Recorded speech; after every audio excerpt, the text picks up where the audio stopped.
എമ്പുരാന്റെ പേരിൽ നടക്കുന്ന വിവാദങ്ങളോട് പ്രതികരിക്കുകയാണ് തിരക്കഥാകൃത്ത് മുരളി ഗോപി. ഇപ്പോൾ തനിക്കൊന്നും പറയാനില്ലെന്നും താൻ നിശബ്ദത പാലിക്കുകയാണെന്നും മുരളി ഗോപി പറയുന്നു.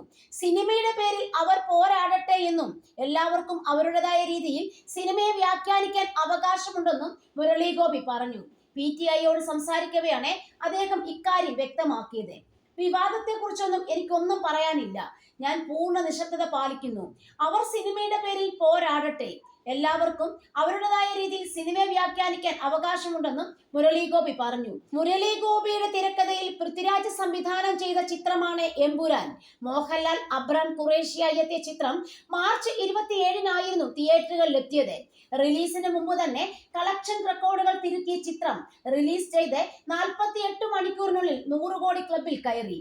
എമ്പുരാന്റെ റിലീസിനു പിന്നാലെ ചിത്രത്തിന്റെ ഇതിവൃത്തത്തിനെതിരെ രൂക്ഷമായ വിമർശനങ്ങളാണ് തീവ്രത വലതുപക്ഷ ഭാഗത്തു നിന്നും ഉയരുന്നത്. ഗുജറാത്ത് കലാപത്തെ കുറിച്ച് സംസാരിക്കുന്ന ചിത്രം ഹിന്ദുക്കളെ അപമാനിക്കുന്നതാണെന്ന തരത്തിൽ വ്യാജ പ്രചാരണങ്ങൾ നടക്കുന്നുമുണ്ട്. സംഘപരിവാറിന്റെ സൈബർ ആക്രമണം ശക്തമായതോടെ എമ്പുരാന്റെ 17ലേറെ ഭാഗങ്ങളിൽ മാറ്റങ്ങൾ വരുത്താൻ നിർമ്മാതാക്കൾ ആവശ്യപ്പെട്ടിരുന്നു. സിനിമയുടെ ഭാഗങ്ങളിൽ മാറ്റം വരുത്തുകയും വില്ലൻ കഥാപാത്രത്തിന്റെ പേര് മാറ്റുകയും ചില ഭാഗങ്ങൾ മ്യൂട്ട് ചെയ്യുകയും ചെയ്യും.